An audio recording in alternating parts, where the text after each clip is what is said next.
Before we start, this is the story of a struggling writer and single father raising three children alone in a forgotten town. When his young daughter suddenly falls gravely ill, he's forced to face abandonment, poverty, and the fear of losing everything. It's a story about grief, resilience, and how unbearable pain can sometimes become the reason a person keeps going. Turn the volume up, hit subscribe, tap like, and let's begin.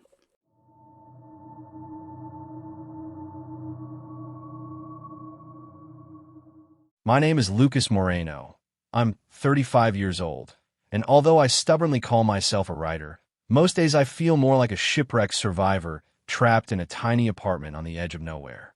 I live with my kids in one of those forgotten rural towns in the empty middle of my country, a place where the wind whistles between cracked brick walls and the silence stretches as far as the flat horizon.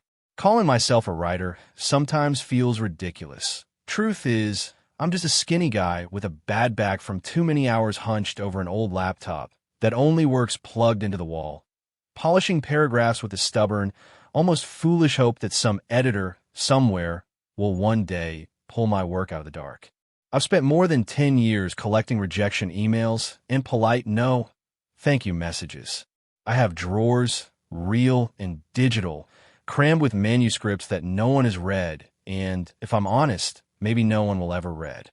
In town, a few neighbors call me the writer, with that mix of pity and condescension you reserve for someone who never takes off. But when I close the door of our flat, I'm just a man suffocated by overdue rent, unpaid utility bills, and the constant echo of my children crying when the night stretches too long. I have 3 reasons not to give up, even when it feels like I'm breathing through a straw. Lila is 9. Her brown hair is always a little messy, and her eyes shine with a kind of hope I lost a long time ago. Then there's Leo, who is 6, with a cheeky smile and small hands that are always trying to grab the hem of my t-shirt as if it were his lifeline.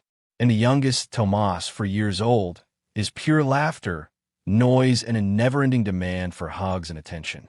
They're my universe, but they are also a huge weight, an emotional and financial load I never imagined I'd have to carry completely alone. Their mother, Mara, left a little over a year and a half ago. Her last words still sting like acid. She told me I was too poor, that I didn't know how to provide for a family, that my failure as a writer was dragging her down with me. I can still see that Sunday afternoon when she packed her suitcase while I held Tomas on my hip, his legs still clumsy because he'd only just started walking. I tell myself I don't completely blame her, that maybe she was just looking for an easier life. Maybe she just wanted brighter lights and warmer rooms, a life without envelopes with red letters or this cold that seeps through the window frames. But nothing erases the scar of that winter night when I stood alone in the stairwell. Lila pulling at my sleeve asking when Mom was coming back, and Leo sobbing because his mother's suitcase was gone from the closet. Since then, my life has been pure survival. I became father and mother at the same time, cook of emergency meals, cleaner, and a freelance writer for any website willing to pay a cent per word. Our apartment, with its damp-stained walls and 2 tiny bedrooms, is our war bunker. Every morning, I wake up before the sun crawls over the fields. I make a quick coffee, toast some sliced bread, and then I wake up my little squad.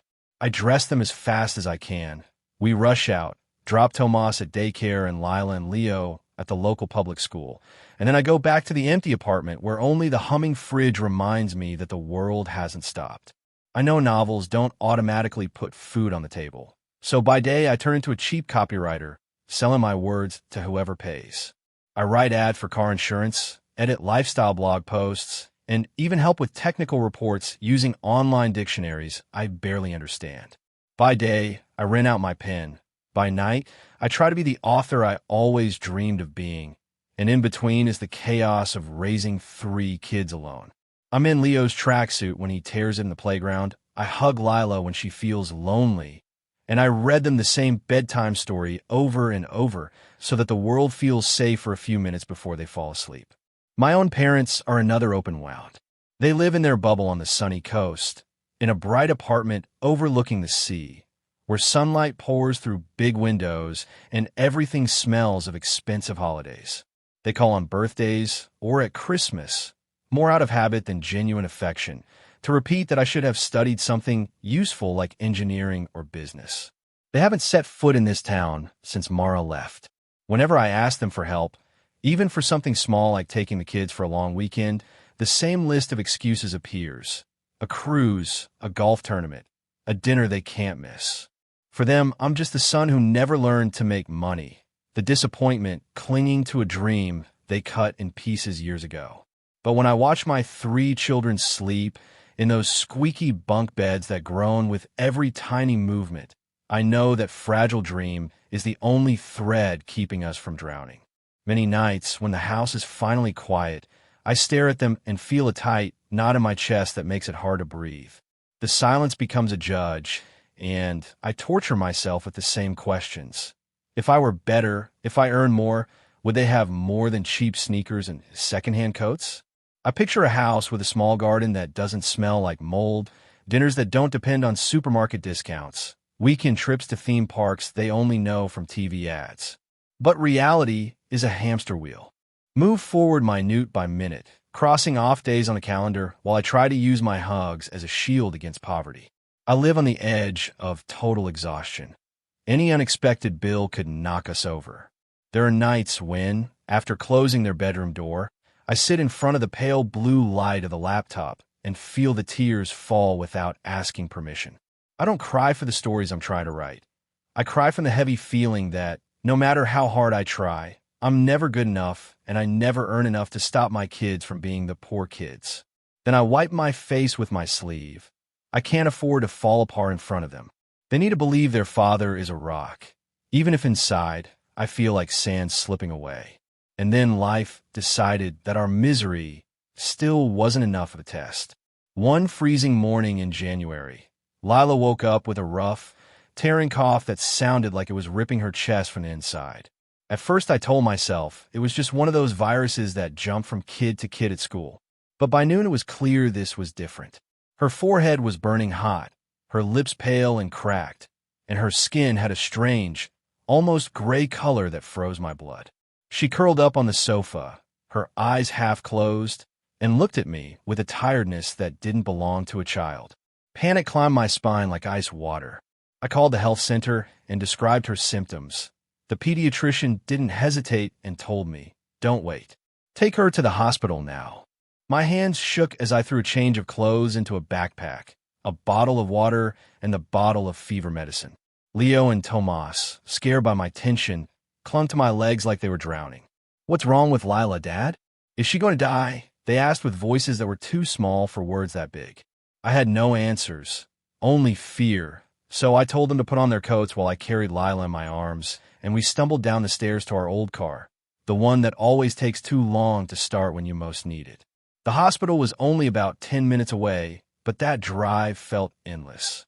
I gripped the steering wheel so hard my knuckles were white while my free hand held Lila's cold fingers. In the rearview mirror, I could see Leo and Tomas strapped into their seats, silent, eyes huge. "Everything's going to be okay. Sweetheart, we're almost there," I whispered, trying to convince both of us. When we arrived, triage was fast. One look at Lila, and the staff whisked her into the pediatric observation area, leaving me standing alone in the hallway with 2 scared boys. A nurse came to ask for her medical history. I muttered dates and allergies, feeling like the air had disappeared from my lungs. 2 hours dragged by like years, until a doctor finally came out with a face that told me everything before he even spoke. He said Lila had severe anemia and dangerously low platelets. They suspected a serious blood disorder. He mentioned a word that smashed into my skull like a hammer: leukemia. Cancer. My hands trembled so much I almost dropped my phone when I called Mara. "Lila is in the hospital. It's serious. They think it might be leukemia. I need you here. I can't manage the boys and stay with her alone," I begged, swallowing my pride like broken glass. Her response was a knife made of ice. "Lucas, you know I've moved on. I can't leave my new job and my new life to go back to that town. You'll have to manage on your own, like always." The call ended, and the beep in my ear sounded like a sentence. Desperate, I called my parents on the coast. I hoped that, for once, The instinct of grandparents would beat their selfishness, but I got the same answer as always. They were in the middle of a trip through Europe. They didn't think it was that serious, and they were sure it would pass in a few days. I stood there in the sterile hallway, holding my head in my hands so I wouldn't scream, while Lila lay in a bed surrounded by machines, and my two little boys pressed against my legs waiting for me to fix something I had no idea how to fix. I took Leo and Tomas to a small waiting room near the pediatric oncology unit, a sad corner with a few worn-out books and broken plastic toys. I sank into one of those hard, blue plastic chairs with my laptop on my knees. I still had a deadline, an article about outdoor decoration trends for a real estate website. I needed that money so our account wouldn't go negative by the end of the week. But the words on the screen blurred. My mind felt like a tangled mess of cables. Every time a nurse walked out of Lila's room with a neutral expression, my heart stopped for a second, as if my own life were connected to the beeping of her monitor. That afternoon, Lila opened her eyes and looked at me with a fragility that tore something inside me. "Dad, I'm so tired. My arms feel heavy," she whispered. I sat on the edge of her bed, held her small hand, now full of tubes and tape, and tried to keep my voice steady. "I know, love. You're doing so well. You're the bravest girl I know, and I'm not going anywhere." Leo and Tomas crept closer, afraid to make any noise, then finally fell asleep in the chairs, their heads lolling to the side. I covered them with my jacket to protect them from the icy hospital air and stayed there watching all three of them sleep. I didn't close my eyes all night, just stared at the blinking monitors and listened to the mechanical rhythm of the infusion pump, while loneliness soaked into my bones like damp cold. At dawn, the hematologist confirmed my worst fear. Lila would need a long stay. The treatment would be aggressive, the tests constant. I felt the world crash down on my shoulders. How was I supposed to handle this? I couldn't leave Leo and Tomas alone in our apartment miles away, and I couldn't abandon Lila in a cold room full of masks and gloves. After a lot of begging and almost crying in front of the hospital social worker and the nurses, explaining that I was a single father with no help at all, they managed to make an exception. The four of us, or rather the three who were still standing, ended up crammed into that harshly lit hospital room as if it were our new home. Our diet turned into pure survival. Cold omelet sandwiches from the hospital bar, juice boxes from the vending machines, watery coffee that tasted like cardboard. The boys, with that almost cruel adaptability children have, pushed toy cars along the worn linoleum floor, while I bounced between helping Lila sip water, cleaning up after chemo, and watching that Leo and Tomas didn't run into the corridors or bother the staff. Those days stretched like chewing gum, turning into a shapeless mass of fatigue and disinfectant. I was at the limit, but necessity is a stubborn engine. Every morning, my body protested from the hours, slept in a twisted position on a plastic chair. I'd wake up before the nurses came to take Lila's vitals, wash Leo and Tomas in the tiny bathroom, rush them to the closest public school that agreed to take them temporarily, and then run back to sit next to Lila's bed and take her hand. I whispered stories about enchanted forests where there were no needles or pain, and she tried to smile with lips split by the medication. During the mornings, I became a juggler, one hand holding Lila's water bottle, the other typing articles to squeak by until the end of the month. At lunchtime, I'd swallow a sandwich in the cafeteria while checking my email and then race to pick up the boys and herd them back to the hospital. The old car began to know the route by heart. Leo would talk about the goals he scored at recess. Tomas would show me crumpled drawings, but their eyes always circled back to the same silent question about their sister.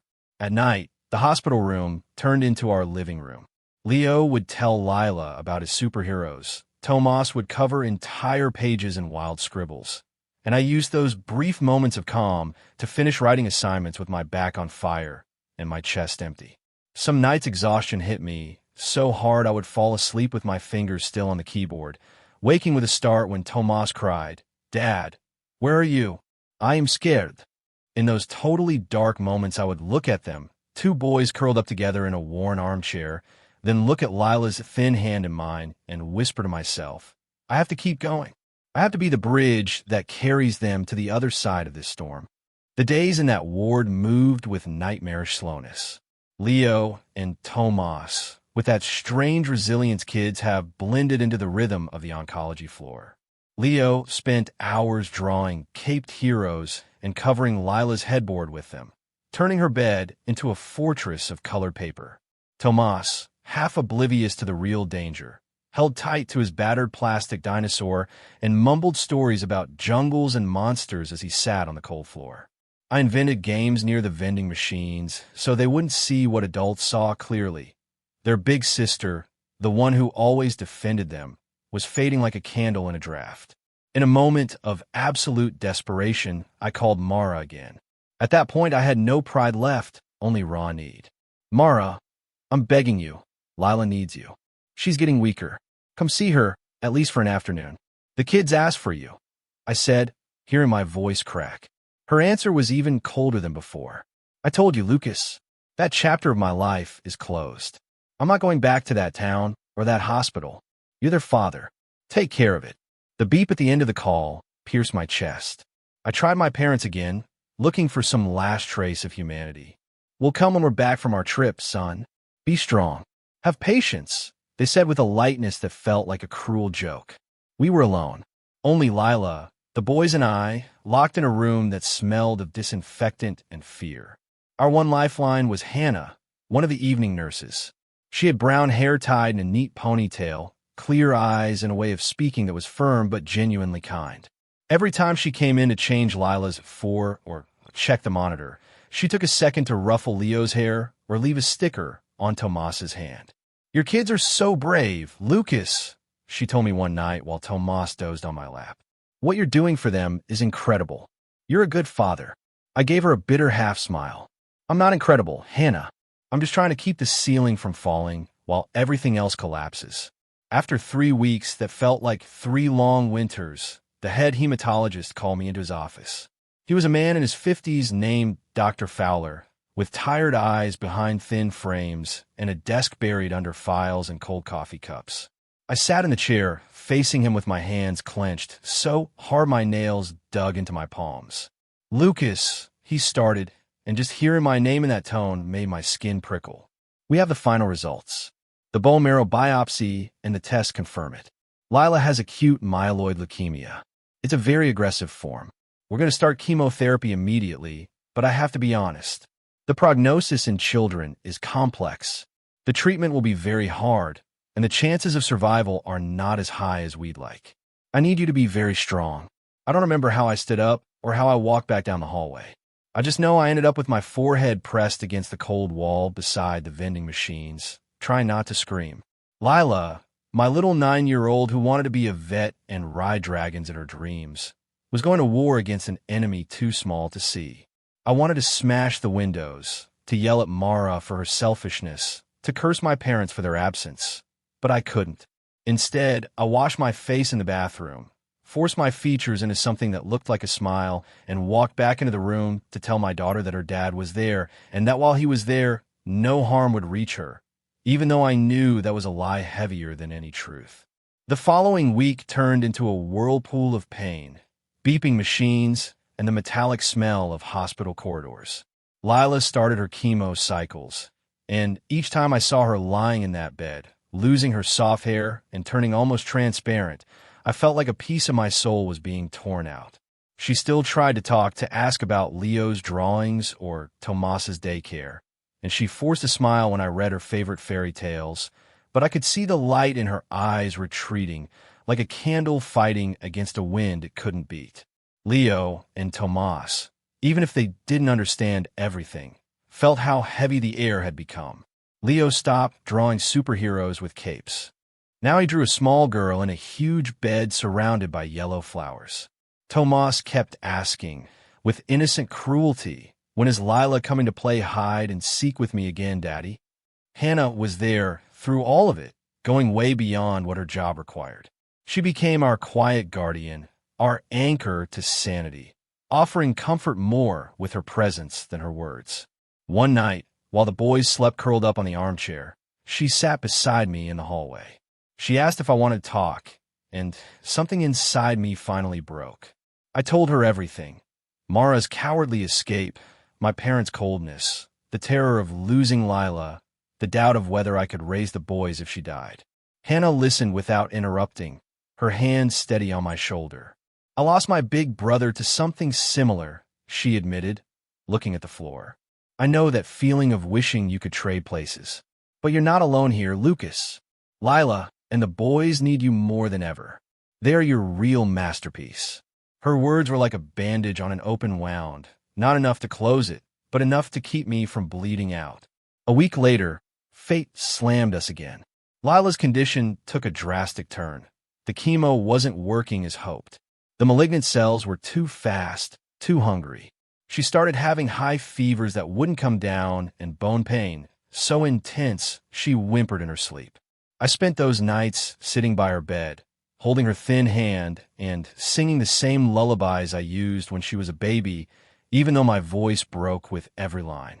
"Dad, I'm really tired," she murmured one night without opening her eyes. "I just want to go home to my bed with the star sheets."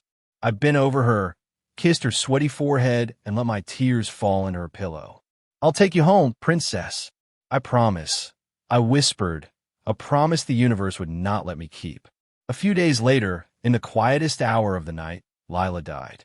I was reading her a story about a girl who tamed a dragon when her monitor started screaming with a frantic, metallic sound that will haunt me forever. Nurses rushed in, then Dr. Fowler with the resuscitation team, but I already knew. I knew because her chest went still in a silence that swallowed everything else. Lila was gone. I held her in my arms while the medical team stepped back in a respectful circle. Her little body suddenly weighed nothing, and the warmth slipped away from her skin like sand between my fingers. "Lila, don't go," I sobbed, pressing my forehead to hers. "Please don't leave Dad alone." Silence was all I got back. The world collapsed under my feet. I don't know how long I stayed there, broken, crying over her still chest. Leo and Tomas woke up in the middle of the chaos and ran to me, terrified. "Where's Lila, Dad? Why isn't she moving?" Leo asked, shaking. Tomas grabbed my hand and whispered, "Don't cry, Daddy. I'll take care of you." But I couldn't stop trembling. I felt I had failed at the most sacred job a father has, protecting his child. Hannah stayed with me through those black hours. She took the boys to the playroom so I could say goodbye to my daughter alone, without having to pretend to be strong. When I finally walked out of that room, clutching a small knitted sweater that still smelled like Lila, Hannah handed me a cup of water. "Lucas," she said, looking straight into my eyes, "I know it feels like your road ends here, but look at those two boys waiting for you. They need you more than air." And Lila wouldn't want her story to end in that room. I couldn't answer, but deep inside my shattered chest I knew she was right. I wiped my face roughly, breathed the sterile hospital air one last time, and went to bring my sons home. "We're going to be okay," I said aloud, even though my soul felt like a field of ashes. The days after the funeral were a dark emptiness, a blur of hours where time seemed to have lost meaning. I organized a simple ceremony in the small church of our town, under a heavy gray sky. It was just Leo, Tomas, me, and a handful of neighbors who came quietly, with that respectful silence people in small places use when there are no words big enough. Mara didn't show up. She sent a short message instead. "I'm so sorry. I can't handle being there." My parents arrived 2 days late, when everything was already over, full of hollow apologies and travel stories I didn't want to hear. I stood in front of the little niche where we left Lila, under the cold wind of the plateau, and wondered if breathing would ever stop burning. At home, the mirror showed me a stranger with bloodshot eyes and a hollow face carved by insomnia. Every time I passed the kids' room, my heart shattered again. Lila's bunk was still there, the flowered blanket she loved folded neatly, her favorite stuffed animal waiting for a hug that would never come. Leo and Tomas were the only thin ropes keeping me from sinking completely, but I'll admit there were moments when the darkness whispered tempting things. One night, after putting them to bed, I stared at a box of sleeping pills on the nightstand. For a few minutes, I imagined what it would be like to make everything fade, to finally stop hurting. My fingers brushed the cardboard, but then I heard Tomas mumble "Dad." In his sleep, And I remembered how Leo watched me lately, always searching my face for proof that I wouldn't disappear too. I couldn't do it. I threw the box into the trash and collapsed on the kitchen floor, crying till my throat hurt. You have to live for them, Lucas, I repeated to myself. You have to be their raft. Our apartment turned into a tomb. The silence was only broken by the TV or the clinking of plates. Leo became incredibly quiet. He stopped drawing superheroes and spent his afternoons painting flower after flower, trying to match the ones on Lila's blanket. They're for Lila to see from up there, so she knows we didn't forget her, he whispered, and every word tore at me. Tomas, still too small to understand the finality of death, curled up in my lap with his dinosaur and asked, "When is Lila coming back from her hospital trip?" I kissed his forehead and, swallowing my tears, told him that Lila was now a star taking care of us at night. I try to let routine save us. School runs, simple dinners, bedtime stories, but every gesture felt heavy, as if I were walking with stones tied to my feet. I kept writing mediocre articles about saving money on groceries just to survive, but each time I opened a file on my abandoned novel, the cursor flashed like a silent accusation. How could I write about life and meaning when the center of my own universe had been blown apart? Then Hannah stepped back into our story. One Saturday afternoon, she showed up at our door with a box of homemade cookies and a couple of children's books. The boys lit up at the sight of her. For the first time in weeks, the living room didn't feel like a mausoleum. She sat on the floor and played with them. And when they became absorbed in a cartoon, she looked at me with that clear gaze only people who have already walked through deserts of pain seem to have. "I don't know how to keep going, Hannah," I confessed.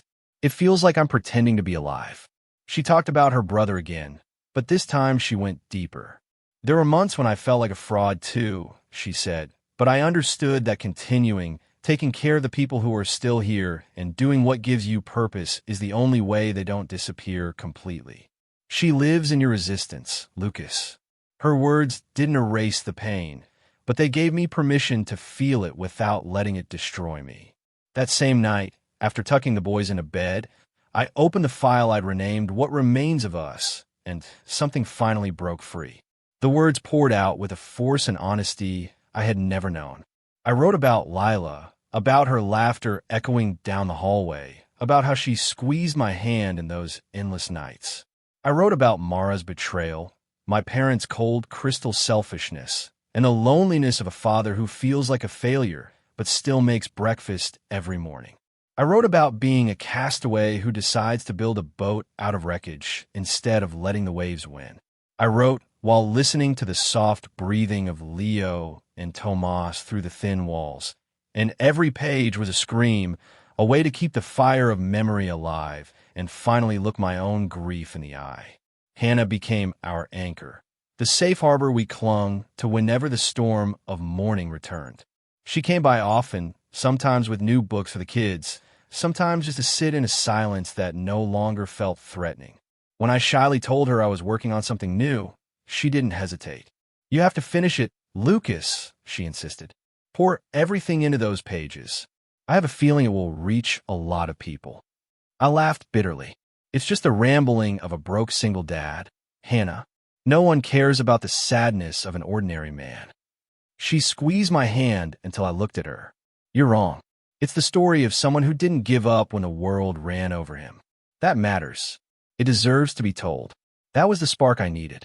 I spent months pouring myself into that book, reliving each hospital night, Lila's translucent gaze, Leo's obsession with drawing yellow flowers so his sister would see them, the echoing corridors, the mornings when I almost gave up, and the tiny life rafts thrown to me by the boys' laughter or Hannah's quiet presence. Life outside the pages was still a battlefield. The landlord sent increasingly aggressive reminders about late rent and unpaid bills stacked up by the door. But the manuscript of What Remains of Us became my trench. Slowly, the atmosphere at home began to change. Leo picked his colored pencils back up and went back to drawing heroes, but now each of them had a little flower on their chest, like a secret emblem. Tomas dragged me back into his dinosaur wars and pillow forts. One afternoon, Hannah arrived with a small cake just to celebrate a good day. Watching the boys blow out the candles with bright eyes, I felt an enormous gratitude. I realized she was much more than a compassionate nurse. She was the one person who truly understood me without needing me to explain.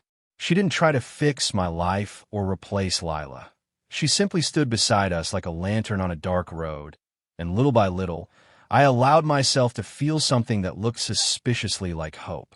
6 months after Lila's death, I typed the last line of the book. I sent it to several publishers in the capital, although my faith was close to zero after so many years of silence and automated rejections. Then, one rainy morning in October, while I was reheating weak coffee in our kitchen and Leo and Tomas were arguing over the last cookie, my phone buzzed with a new email. The subject line read, "Publishing interest. What remains of us?" My hands trembled so much I almost dropped the mug. The message said something like, "Your story moved us deeply. We believe this book can connect to the hearts of many readers." I reread it again and again, unable to believe that after a decade of invisibility, someone finally saw value in the words I had written soaked in tears. I started working with an editor named Nina, a calm-voiced woman who helped me polish the text without softening its rawness. "This isn't just your story, Lucas," she repeated on every call. "It's a map for anyone who's ever lost their way and kept walking in the dark." The book came out on a rainy Tuesday. I only hoped to sell enough copies to pay off our debts and maybe move to a slightly better place. But what remains of us grew into something I never expected. A cultural magazine described it as a devastating love letter to parenthood and broken hearts. People began sharing fragments online, and within 2 weeks, it had slipped into the bestseller lists of major bookstores. I started getting messages from all over the country. Fathers who had gone through similar losses, exhausted single mothers, people drowning in grief who found a small island in my words. Each message was like a new brick in the rebuilding of my soul. I felt that, somehow, Lila was helping her father be heard at last. Then came the interviews, the bright studio lights in the capital, the book signings in old streets full of secondhand stalls. Under the artificial glare, I told Lila's, Leo's, and Tomas's story over and over. When a journalist asked what kept me writing in the middle of the shipwreck, I thought of the way Lila's eyes sparkled before she got sick. "My kids," I answered. "Lila taught me what unconditional love is. Leo and Tomas taught me that, no matter what, you have to keep breathing." I wrote to keep my promise that their father would never give up. I went from anonymous ghost to a man invited to speak at local libraries, grief support groups, and big book events. Every time I stepped on a stage, I felt a gentle warmth on the back of my neck and imagined Lila, smiling from somewhere above, proud to see her father standing straight for once. The money from the book wasn't a miracle fortune, but for us it changed everything. I paid the overdue rent, caught up on bills, filled the fridge with fresh food, and for the first time in years, I no longer broke into a sweat every time I saw an envelope from the electric company. I decided it was time to leave that suffocating apartment where every corner echoed with Lila's absence. I found a small house at the edge of town with a little garden and a lot of light. On moving day, Leo ran from room to room, shouting that he finally had a desk for his drawings, and Tomas jumped around the grass with his dinosaur. After so much mud, I felt like I was finally offering them something that deserved to be called a home. The pain for Lila never vanished, but I learned to live with it like someone living with an old scar that aches when the weather changes. There were still nights when I cried, not from weakness, but from simple humanity. Hannah remained a constant, our compass. She came to the new house with potted plants for the garden, and the boys greeted her like a superhero from their comics. Leo even nicknamed her Super Hannah. Seeing her laugh with them, I understood she wasn't just the nurse who kept us afloat in the hospital. She was the person who had given me back my faith that life still had good things hidden in it. One afternoon, as we sat on the porch watching the sun dip behind the hills, she took my hand. "You've done something incredible, Lucas," she said. "Not because of the book's success, but because you didn't let pain turn you into stone." I started attending a support group for parents who had lost children. At first I felt like an imposter, but as I listened to others I realized my loneliness wasn't unique. I talked about Lila and the dragon she used to imagine riding. An older woman who had lost her daughter decades earlier squeezed my hand and said, "You're a brave father. She lives in every word you write." Inspired by that, I planted a rose bush in the center of our new garden with the deep red roses Lila used to like in catalog pictures. Leo and Tomas helped me dig the soil. Now every time it blooms, I feel as if Lila is sending us small bursts of life. Our routine still wasn't perfect, but it was real. One Sunday, Leo brought me a drawing that left me speechless. It showed Tomas and me holding hands, and between us a girl with wings, hugging us with a halo of light from a cloud. "That's Lila," he explained with a seriousness beyond his age. "I think she's happy now because she doesn't hurt anymore." I hug him with my eyes full of tears. "Of course she's happy, son, and we're going to try to be happy too for her." A year after the book's release, the past came knocking. My mother called one night, her voice weaker, weighed down by a regret that came too late. "Your father and I read the book," she said. "We're so sorry we weren't there." I listened, but between us there was a distance that felt impossible to cross. I remembered all the times I begged them to come while Lila was fading, and they chose their cruise instead. "Thanks for calling," I answered calmly, "but my children need people who are there when things get ugly, not just when the TV cameras turn up. You can see the boys on short visits if you want, but don't expect things to go back to how they were." I hung up knowing my priority was to protect the fragile peace we had fought so hard to build. The bitter surprise was Mara. She called one evening with a sweet, almost seductive tone, as if the 2 years of abandonment were just a small misunderstanding. "Lucas, I've seen your success. I read the book and realized how much I love you. I want us to be a family again, to start over in that new house," she said. I froze, remembering her refusal to come when Lila lay dying.